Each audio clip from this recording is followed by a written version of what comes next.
हाँ जी दोस्तों, क्या हाल है जी आपका। तो स्वागत है जी स्टॉक स्टोरीज के नेक्स्ट एपिसोड में।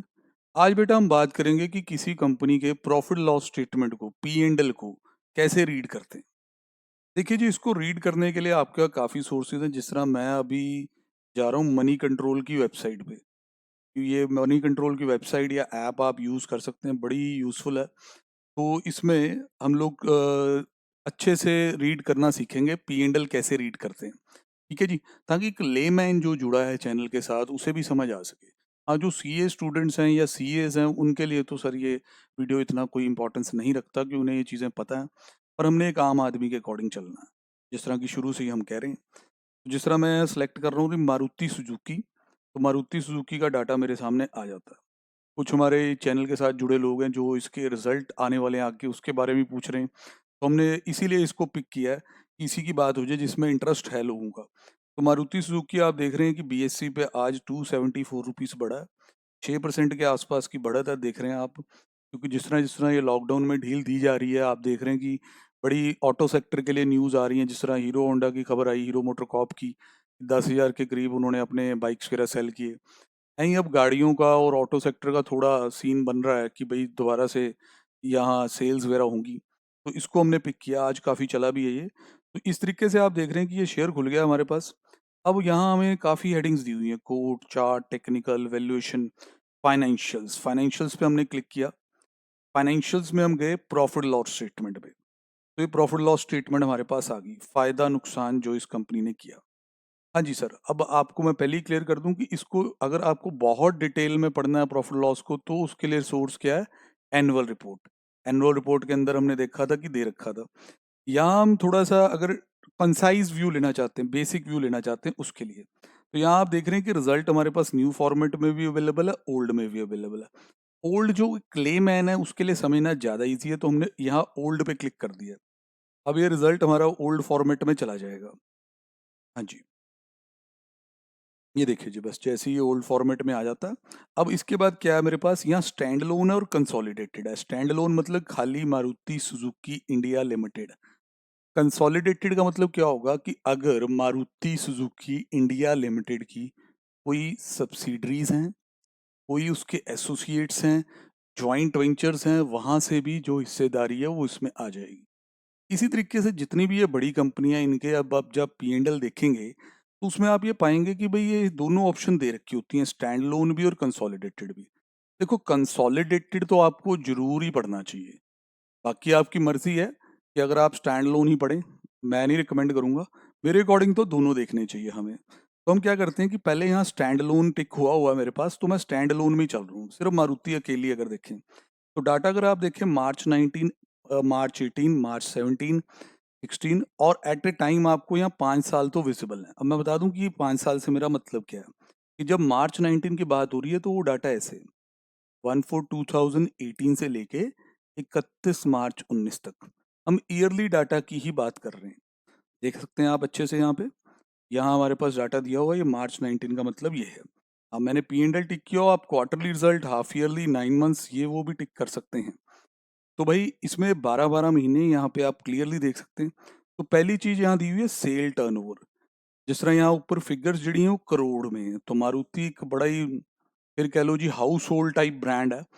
जबरदस्त इनकी गाड़ियों की सेल होती है। वो गाड़ियाँ कितनी ड्यूरेबल होती हैं वो बात अलग है, सेफ्टी बात अलग है, ठीक है, पर गाड़ियाँ बिकती बहुत हैं। ड्यूरेबिलिटी तो नो डाउट है कि चलाने के वक्त काफ़ी किफ़ायती हैं, कि महंगी नहीं पड़ती हैं जब उनकी रनिंग कॉस्ट वगैरह देखें। पर सेफ्टी इशू थोड़ा होता है, बट स्टिल हमारा इंडिया तो आपको पता ही, इसमें सेफ्टी ज़्यादा नहीं चाहिए होती। तो ये बेसिकली सेल बड़ी ज़बरदस्त करते हैं। आओ देखते हैं थोड़ा सा इसको। पहला आइटम है सेल्स। यहाँ देखो कितना ईजी है, कोई लेमैन भी समझ सकता है, इनकम और एक्सपेंडिचर। हाँ, अब जैसे प्रॉफिट लॉस की बात हो रही है तो ये तो हमें सबको पता होता है, चाहे हम कॉमर्स से हैं चाहे नहीं, कि अगर हम अपनी इनकम में से एक्सपेंसेस माइनस कर लें तो किसी भी काम धंधे में जिसमें हम एंगेज हैं तो उसका प्रॉफिट लॉस आ जाएगा। मतलब कि अगर आपकी इनकम ज़्यादा है और एक्सपेंसेस कम है तो resulting gap will be the profit. जैसे ये 1000 की इनकम ग्रॉस, और इस इनकम को अर्न करने के लिए जो खर्चे हुए वो 700, तो इस 300 को मैं कहूँगा प्रॉफिट। और अगर मेरा खर्चा ही 1700 होता, 1700 होता 1000 के पीछे, तो 700 क्या हो जाता, लॉस। मतलब 1000 की इनकम पर खर्चे उसके पीछे इतने, तो ये एक लॉस हो जाता है यहाँ पे। तो हमारी ये मारुति में हम देखते हैं कि कैसे हम पहले बेटा कंसंट्रेट करेंगे जो बिल्कुल प्रीवियस रिजल्ट है उस पर, 18 19 19 20 के नतीजे आने ही वाले हैं कुछ देर में। तो यहाँ हमारे पास जी 18 19 में 86,020 की 86,020 करोड़ की 86,020 की सेल जड़ी है यहाँ हुई हुई है। और उसके बाद ये नेट सेल्स दिया हुआ है। सेल और नेट सेल में फर्क रहता है बेटा रिटर्न्स वगैरह का। तो यहाँ ये पूरा का पूरा सेम ही है और यहाँ कुछ आप देख सकते हैं कि एडजस्टमेंट्स हैं।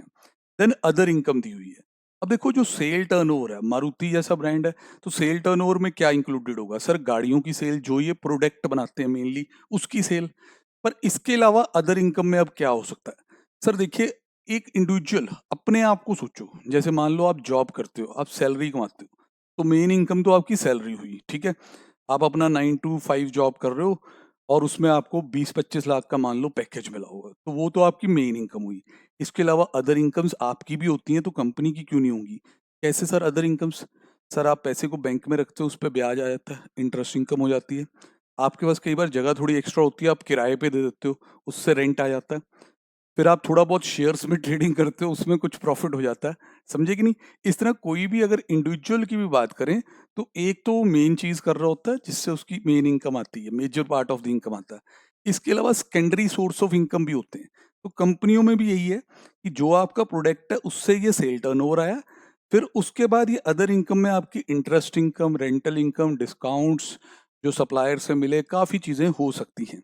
हाँ, इसको अगर आपको फूलना है कि इसमें क्या क्या इंक्लूडेड है, कितनी कितनी वैल्यू है, then the source is annual report. Annual report में जाके स्टेटमेंट ऑफ प्रॉफिट लॉस को सर्च करो, साथ में उसके अनेक्शर्स बने होंगे, शेड्यूल्स बने होंगे, वहां आपको पाई पाई का हिसाब मिलेगा। अच्छा जी, ये इनकी 88,342 करोड़ की इनकम हुई, ठीक है जी। अब इस इनकम को अर्न करने के लिए हुआ होगा खर्चा। देखिए सर, अगर एक छोटी सी दुकानदारी की भी बात कर रहे हैं तो भी पी एंड एल ऐसे ही बनेगा। जो माल बेचा वो कमाई आपकी ये आ गई। अब माल बेचने को खरीदना भी पड़ेगा उसे, या बनाना पड़ेगा, उसमें होगा खर्चा। ये अब आपके खर्चे आ रहे हैं। तो 88,342 crore, this is the total income. Now the expenditure starts. उसमें है रॉ मटेरियल। सबसे पहले रॉ मटेरियल का खर्चा जो 60,000 करोड़ के आसपास का है। Power and fuel cost, employee cost, मतलब इम्प्लॉय स्टाफ। अब अगर आप देखें रॉ मटेरियल काफी बड़ा हिस्सा है कॉस्ट का इनका, स्टाफ कॉस्ट उसके मुकाबले इतनी नहीं है।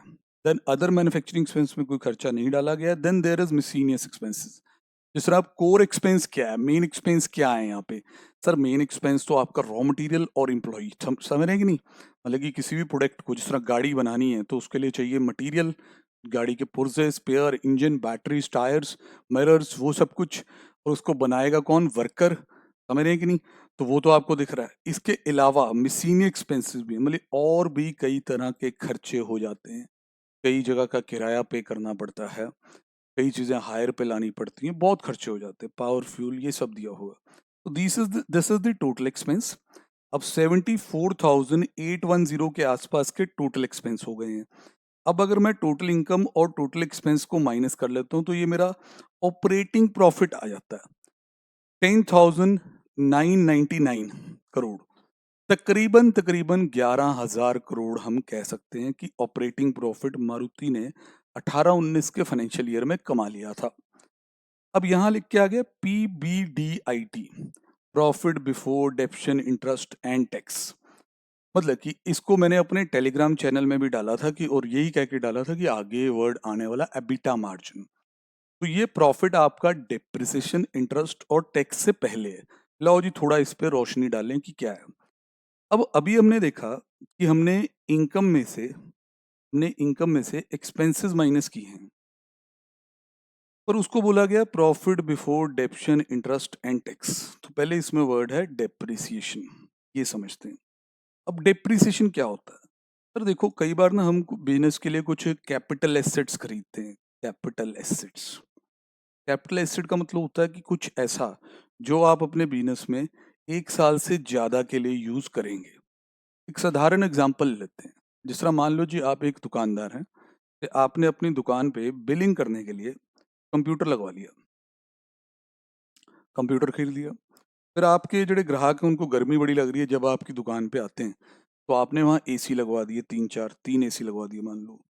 इन दो चीज़ों पे जो आपने खर्चा किया जिससे आपकी दुकान थोड़ी मॉडर्न होगी, अब आपका कुल मिला के खर्चा हो जाता है 3 लाख रुपए का। पूरी कंप्यूटराइजेशन कर दी है और एसी लगवा दिए 3 बढ़िया ब्रांड के सॉलिड वाले। अब ये 3 लाख रुपए खर्चा हो गया है। अब आप अपनी दुकान का प्रॉफिट लॉस निकालना चाहते हैं, आप पता करना चाहते हैं कि इस साल के अंदर 12 महीने के अंदर आपको फायदा हुआ या नुकसान हुआ। तो कैसे करेंगे? कितने की सेल की माइनस जो खर्चे किए। पर क्या ये 3 लाख रुपए के जो एसेट्स खरीदे गए हैं, जिसे मैं कैपिटल एसेट कहूंगा, जो लॉन्ग टर्म में यूज होने वाले हैं, क्या ये 3 लाख रुपए खर्चे के तौर पे लेस कर दूं? मतलब जब मैं अपना प्रॉफिट निकालूं तो क्या ये 3 लाख माइनस कर दूं? नहीं सर, ये इन 12 महीने का खर्चा ना माने, क्योंकि ये बेनिफिट, ये खर्चा हुआ जरूर है अभी 3 लाख रुपए का, पर ये बेनिफिट 12 महीने नहीं, उससे ज्यादा महीने के लिए देगा। भाई अब अगर एसी और कंप्यूटर आपने लगाए हैं तो साल भर में ही खत्म तो नहीं हो जाएंगे। कम से कम भी अगर लगा के चलें, अगर आप उनकी केयर करेंगे तो 5 साल तो वो आपको निकाल देंगे आराम से। 5 साल तो आपका साथ देंगे। तो अगर मैं अपने बिजनेस की सेल्स यहाँ रखता हूँ 100 लाख, वैसी इमेजिनेशन कर रहा हूँ इसके लिए, और एक्सपेंसेस डेप्रिसिएशन के अलावा रखता हूँ 70 लाख, 30 लाख तक पहुँचता हूँ, और वहाँ ये 3 लाख माइनस कर देता हूँ, तो सर ये काफ़ी गलत होगा, क्योंकि ये 3 लाख रुपए इन 12 महीने में खर्चे जरूर गए हैं, पर इनका बेनिफिट 5 ईयर्स के लिए अवेलेबल है। तो इन 3 लाख को सीधा नहीं खर्चा मानते होते, इनको इंस्टॉलमेंट्स में खर्चा बनाते हैं। जैसे जैसे इनकी वैल्यू कम होती जा रही है वैसे खर्चा बनाते हैं, और उस चीज को क्या कहते हैं? डेप्रिसिएशन। डेप्रिसिएशन का क्या मतलब होता है? किसी चीज की वैल्यू का कम होना। एप्रिसिएशन का मतलब क्या होता है? बढ़ना। तो ये अभी मारुति का जो प्रॉफिट है, ये डेप्रिसिएशन के खर्चे से पहले है, ये बोला गया। ये प्रॉफिट 3 चीजों से पहले है। डेप्रिसिएशन, जो मैंने आपको समझा दिया, कि जो ऐसी चीजें बिजनेस के लिए खरीदी जाती हैं जिनकी लाइफ मोर देन 1 ईयर होती है, उन पे खर्चा इंस्टॉलमेंट्स में बुक करते हैं, और उन इंस्टॉलमेंट्स को ही हम डेप्रिसिएशन कहते हैं। देन उसके बाद आई आई क्या हुआ? इंटरेस्ट। मतलब वो ये कहना चाहता है कि ये प्रॉफिट अभी ब्याज के खर्चे से भी पहले है, मतलब अभी हमने इंटरेस्ट भी लेस नहीं किया। फिर टैक्स। टैक्स तो भाई सारे समझते हैं मतलब कि जब भी आप कमाओगे, चाहे सैलरी कमा लो, चाहे प्रॉपर्टी से किराया कमा लो, या बैंक में रख के पैसे को ब्याज कमा लो, तो गवर्नमेंट टैक्स तो मांगेगी मांगेगी, चाहे कंपनी है, चाहे इंडिविजुअल है, चाहे पार्टनरशिप फर्म है। तो मारुति ये बता रही है कि भाई ये हमारा प्रॉफिट अभी जो हुआ है, ये 13,000 के आसपास का जो प्रॉफिट है, वो profit before depreciation and interest है। अब आप लोग कुछ कंफ्यूज ना हो जाए, क्योंकि कईयों की हमारी कॉमर्स वाली बैकग्राउंड नहीं है, तो थोड़े लोग इधर उधर भी हो सकते हैं। भैया देखो, यहाँ लिखा हो ऑपरेटिंग प्रॉफिट, फिर यहाँ लिखा हो profit before डेप्शन interest and tax. बंदा देखेगा कि सर ये इससे ज्यादा। सर ये ऐसा होता है ना, ऑपरेटिंग प्रॉफिट होता है कि जो आपने, जो आपका बिजनेस है, जो आपका काम धंधा है, जैसे गाड़ी बेची, उससे सेल हुई, सेल आपने ऊपर रखाई, ये रही सेल आपकी 86,000 कुछ की, उसमें से आपने ये 74,000 कुछ का माइनस किया, ये आया ऑपरेटिंग प्रॉफिट। अब ये प्रॉफिट बिफोर डेप्शन एंड इंटरेस्ट क्या होता है? जो आपकी अदर इनकम्स हैं वो भी इसके अंदर इंक्लूड कर ली जाती हैं। जैसे ऊपर आपने देखा था कुछ आपकी अदर इनकम्स पड़ी हुई हैं, तो वो चीज़ भी इसके अंदर इंक्लूड कर ली जाती है। अदर इनकम आप देख सकते हैं 2532.6 है, तो ये चीज़ इस ऑपरेटिंग प्रॉफिट में इंक्लूड कर ली गई है, और कोई बड़ी बात उसमें नहीं है। समझे कि नहीं? तो ऑपरेटिंग प्रॉफिट क्या क्या मतलब कि जो तुम्हारा काम धंधा है, प्रोडक्ट या सर्विस जिसमें तुम डील करते हो, उसकी सेल वैल्यू माइनस उसके खर्चे, वो आया ऑपरेटिंग प्रॉफिट। उसके अंदर जो आपकी अदर इनकम्स वगैरह, अदर एक्सपेंसेस वगैरह जुड़ जाएंगे या सेट ऑफ हो जाएंगे, उससे बनेगा आपका profit before interest डेप्शन and tax. अब अगर आप देखें, पीबीडीआईटी के बाद अब पीबीडीटी रह गया, मतलब आई हट गया। इसका मतलब आप समझ सकते होंगे कि इंटरेस्ट का खर्चा लेस हो गया, ब्याज माइनस हो गया। तो ये बेटा एक अच्छी कंपनी की निशानी होती है। अगर आप पिछले 5 साल का रिजल्ट मेरे साथ यहाँ देख रहे हैं, इनके पीबीडीआईटी और पीबीडीटी में ज़्यादा फर्क नहीं है। इसका मतलब क्या संकेत मिल रहे हैं? कि डेट बर्डन नहीं है, ज़्यादा ब्याज नहीं देती कंपनी, ज़्यादा बोझ नहीं उठाया हुआ कंपनी ने। अच्छा है निवेशक के लिए ऐसी कंपनियों में ही पैसा लगाना है। अगर आपका 13,000 का 13,531 का PBDIT हो और PBDT मतलब कि इंटरेस्ट लेस करने के बाद जो बचेगा वो रह जाए खाली 3,000, उसका मतलब क्या होगा? 10,000 करोड़ का तो ब्याज ही दे दिया। तो भाई अच्छा नहीं है ना इतना उधार। तो यहाँ हम ये देख सकते हैं एक स्ट्रॉन्ग कंपनी के संकेत हमें मिल रहे हैं। Then there is depreciation. Depreciation का चार्ज आ गया। अब मारुति जो है वो बहुत, आपने कई बार टीवी में भी देखा होगा कि गाड़ियां जहाँ मैन्युफैक्चर हो रही होती हैं तो काफी मशीनरी, बड़े बड़े प्लांट्स होते हैं वहां पे, तो डेप्रिसिएशन का खर्चा काफी रहेगा। तो 3,000 करोड़ के आसपास की डेप्शन लग गई है। उसके बाद हमारा प्रॉफिट बिफोर टैक्स यहाँ दिखाई दे रहा है। बाकी मैं एक बात बताऊं कि प्रैक्टिकली इस चीज को बहुत अच्छा माना जाता है। एबिटा मार्जिन सारे फंडामेंटल एनालिस्ट देखते हैं, इंटरेस्ट लेस किए बगैर देखा जाता है। मतलब देखा ये जाता है कि भाई आपने टोटल क्या कमाया, जो टोटल कैपिटल थी उस पे क्या कमाया। फिर उसमें से जब इंटरेस्ट माइनस हो जाता है और सिग्निफिकेंट अमाउंट इंटरेस्ट के तौर पे ही चले जाए, फिर पता चल जाता है कि शेयर होल्डर्स के लिए तो कुछ खास बचा ही नहीं। तो फर्स्ट हम कंपेयर करते होते हैं कि टोटल कैपिटल पे एबिटा कितना, ताकि हम ये देखें। अब देखो ना, अगर हमें दो कंपनियां कंपेयर करनी है, जैसे 50,000 करोड़ के फंड्स लगाए दोनों कंपनियों ने, एक कंपनी ने ये सारा पैसा इक्विटी के तौर पे लगाया, सारा उनका अपना पैसा, और एक कंपनी ने इक्विटी भी लगाई, इक्विटी शेयर कैपिटल, और उधार भी लगाया। तो जो ये अर्निंग बिफोर इंटरेस्ट है ना, बीटा मार्जिन जो है आपका अर्निंग बिफोर, यह सही इंडिकेटर होगा कि आपने क्या कमाया। 50,000 करोड़ का एफिशिएंट यूज किसने किया नहीं किया, तो यहां से कंपेयर होगा। क्योंकि अगर आप इंटरेस्ट माइनस कर देंगे तो फिर उनका तो 50,000 करोड़ में से बहुत बड़ा हिस्सा तो डेट ने ही प्रोवाइड किया है, तो इंटरेस्ट तो काफी निकल जाएगा। मतलब अगर दो कंपनियों को कंपेयर करना है ना, तो बेटा आप ध्यान रखें कि एबिटा जरूर देखें पहले। हाँ, फिर अगर आपने ये देखना है कि आपकी फाइनेंशियल सिक्योरिटी कैसी है, दोनों में से कौन सी कंपनी आपके लिए अच्छी है कि नहीं, फिर आप आगे जरूर देखें कि इंटरेस्ट के तौर पे कितना खर्चा जाता है। But to compare two companies, ये एबिटा बहुत मस्त चीज है। देन उसके बाद जी अगर हम देखें डेप्रिसिएशन के बाद प्रॉफिट बिफोर टैक्स लिख दिया गया है।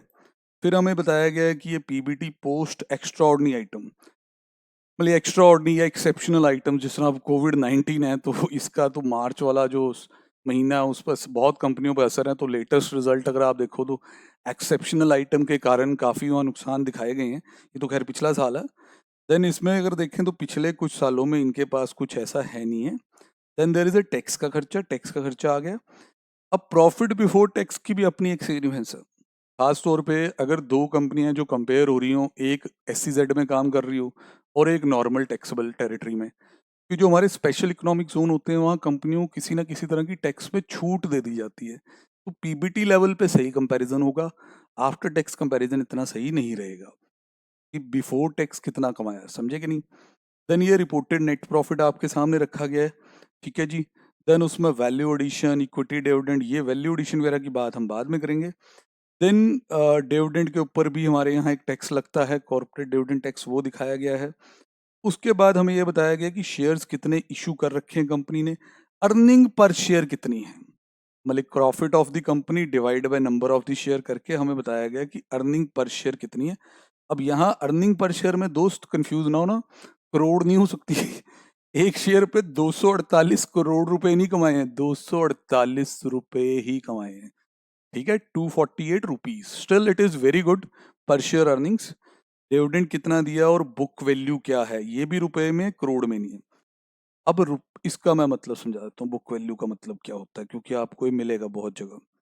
देखो किसी भी कंपनी के जो एसेट्स होते हैं, अगर उसमें से लाइबिलिटीज माइनस कर दी जाए, उसे हम कहते हैं नेट एसेट्स। फिर उसे divide by number of shares कर दो, तो उससे बुक वैल्यू का पता चल जाता है। एसेट्स ये आप अपने लेवल पे भी समझ सकते हैं, खासतौर पे वो दोस्त जो भी सीए वगैरह की लाइन से नहीं है। जैसे एक इंडिविजुअल के लिए समझो, अब इंडिविजुअल के एसेट क्या होते हैं, उसका घर, गाड़ी, उसके बाद घर के अंदर सामान, furniture, electronic gadgets, laptop, TV, fridge, ये सारी चीजें, समझ रहे हैं कि नहीं। और उसके अलावा जी आपके पास कुछ गोल्ड होता है, उसके बाद आपके पास शेयर, सिक्योरिटीज, ये सब तो आपके होते हैं एसेट। ऐसी कंपनियों के पास है, बड़े बड़े plant and machinery, transportation vehicles, बहुत कुछ, और इन्वेस्टमेंट्स भी। मान लो एक कंपनी है, उसके पास 1,000 करोड़ के एसेट है। अब इंडिविजुअल और कंपनी दोनों के लेवल पे लाइबिलिटी सुनो। अब इंडिविजुअल के पास घर है, सोना है, गाड़ी है, बहुत कुछ है, और यार उसे याद आता है ये घर तो मैंने लोन लेके लिया था और अभी वो बैंक के पैसे वापस करने हैं। तो जो बैंक के पैसे वापस करने हैं वो क्या होएगी? Liability. Liability, when you suppose to pay someone, तो वो लाइबिलिटी बनती है आपकी। ऐसी कंपनी देखती है मेरे पास 1,000 करोड़ का एसेट है, पर मैंने सप्लायर ऑफ रॉ मटेरियल के पैसे देने हैं, मैंने बैंक से लोन लिया उसके पैसे देने हैं, मेरे एम्प्लॉयज की सैलरी रहती है वो देनी है। तो मान लो कंपनी की लाइबिलिटीज बन जाती हैं आउटसाइडर्स की तरफ, बैंकर्स की तरफ, एम्प्लॉयज की तरफ 700 करोड़। तो नेट एसेट कितने बने सर? 300 करोड़। अब 300 करोड़ के नेट एसेट हैं, और पता चलता है जो कंपनी है उसके नंबर ऑफ शेयर हैं 2 crore. 2 crore number of share, मतलब 300 करोड़ के नेट एसेट अवेलेबल है, और एक दो शेयर नहीं है, 2 करोड़ शेयर इशू कर रखे। पर शेयर नेट एसेट वैल्यू क्या होगी? 150 रुपए। इसे कहते हैं जी बेटा बुक वैल्यू पर शेयर। मतलब कि आज की डेट में अगर कंपनी के एसेट्स में से उसकी लाइबिलिटीज हटा दी जाएं, फिर उसको नंबर ऑफ शेयर से डिवाइड कर दिया जाए, वो होगा बुक वैल्यू। तो भाई इसको मार्केट वैल्यू के साथ कंफ्यूज ना करना, मार्केट में शेयर बहुत महंगा मिलेगा इससे, जो अच्छी कंपनी है। तो यहाँ आप देख सकते हैं 1500 कुछ की बुक वैल्यू है। और अगर मैं 5 साल के ये रिजल्ट्स को थोड़ा, जिस तरह हम फंडामेंटल्स में करते हैं, इसकी तरफ देखो, नजर डालूं, तो मारुति की सेल बढ़ती जा रही है, पर ऐसा नहीं है कि बहुत ज्यादा स्पीड पे बढ़ रही है। अभी यहाँ जब मार्च 19 के बजाय 20 लगेगा, तो उसमें दो चीजें होंगी। एक तो आपको याद होगा कि पिछले साल ही जुलाई अगस्त से ये कहानी चल रही थी कि ऑटो सेक्टर थोड़ा स्लो हो गया, गाड़ियां नहीं बिक रही हैं, बड़ी स्टेटमेंट आई, बयानबाजी भी हुई, बहुत कुछ हुआ। मार्च का महीना काफी खराब चला गया एंड की तरफ। तो ये सेल कितनी बढ़ पाएगी वो रिजल्ट ही बताएगा। मेरे अकॉर्डिंग तो नहीं बढ़ेगी ज़्यादा, शायद कम चाहे हो जाए। तो भाई सेल्स में ग्रोथ है, और अगर हम एबिटा मार्जिन की तरफ देखें स्टैंड अलोन को क्लोज करने से पहले, तो यहाँ भी आप देखें 5 साल में काफ़ी अच्छा बढ़त आपने दिखा दी है यहाँ से, बेस से अगर मैं देखूँ तो। और अगर पिछले साल के मुकाबले देखें तो यहाँ हम नीचे भी आए हैं, और ओवर द ईयर्स हमारा अर्निंग पर शेयर जो है वो भी यहाँ देखें पिछले साल के मुकाबले, ठीक है ना, इससे पिछले साल थोड़ा ज़्यादा था इससे। देन बुक वैल्यू की बात है। ये तो हो गए सर आपके stand alone results. Now consolidated. Consolidated में क्या होगा कि अगर मारुति सुजुकी इंडिया लिमिटेड का कोई सब्सिडरी है या कोई उधर एसोसिएट या जॉइंट वेंचर है, तो उससे भी जो एडजस्टमेंट्स करनी होती है अकाउंटिंग में वो कर दी जाएगी। वैसे मैं सिंसियर एडवाइस दूंगा कि ज़्यादा आपको कंसोलिडेटेड रिजल्ट पे ही ध्यान देना चाहिए भैया, चाहे आप पी एंड एल की बात करें चाहे बैलेंस शीट की। तो भाई यहाँ आप देख रहे हैं कि भाई सेल्स दिखा दी गई हैं कंसोलिडेटेड वाले में। अब मैं चीज़ें दोबारा एक्सप्लेन नहीं करूंगा क्योंकि मैंने मीनिंग आपको हर चीज़ का बता दिया है। Then there is operating profit tax. देन देखिए ये यहाँ तक हम पहुंचे ऑलमोस्ट वहीं। यहाँ आ रहा है share of profit loss of associates. Associates जो कंपनियां हैं मारुति सुजुकी इंडिया की, देखो एसोसिएट वो कंपनी कहलाती है कि जैसे अगर ये मारुति सुजुकी इंडिया है, किसी और कंपनी में अगर इस कंपनी के 20% या उससे ज़्यादा शेयर हो, एक लेमैन वाली एक्सप्लेनेशन ये है। फिर net profit after minority and the share of associates इतना, तो इसको बताया गया net profit loss after minority interest and the share of associate, combine करके जड़ी भी चीज़ है बताई गई है। नो डाउट इसके अंदर जो इसकी होल्डिंग्स वगैरह, सब्सिडरी कंपनीज वगैरह हैं, उससे भी हिस्सेदारी वगैरह इंक्लूड की गई होगी। अगर वो डिटेल में आप चाहते हैं कि किस कंपनी का कितना हिस्सा इसमें आया, वो सर आपको इनकी एनुअल रिपोर्ट ही बता सकती है, ऐसी कोई वेबसाइट नहीं। देन उसके बाद जी कंसोलिडेटेड में अगर हम देखें, अगर हम ध्यान से देखें कि भाई जो कंसोलिडेटेड और स्टैंड अलोन है उसमें इसमें कोई ज़्यादा बड़ा उछाल नहीं है। रीज़न क्या है यार? ये तो खुद सब्सिडरी है। अब कई नालायक लोग बैठे हैं वो इसको कहते हैं कुछ और ही, बट अदरवाइज ये तो सब्सिडरी है। तो सब्सिडरी है ये जापानियों की समझे कि नहीं? तो इसकी आगे कोई खास इतनी सब्सिडरियां नहीं है कि अगर आपको कंसोलिडेटेड में बहुत ही बड़ा दिखे। टाटा मोटर अगर आप देखें ना, टाटा मोटर, तो उसके स्टैंड अलोन और कंसोलिडेटेड पी एंड एल में काफी ज्यादा फर्क रहता है।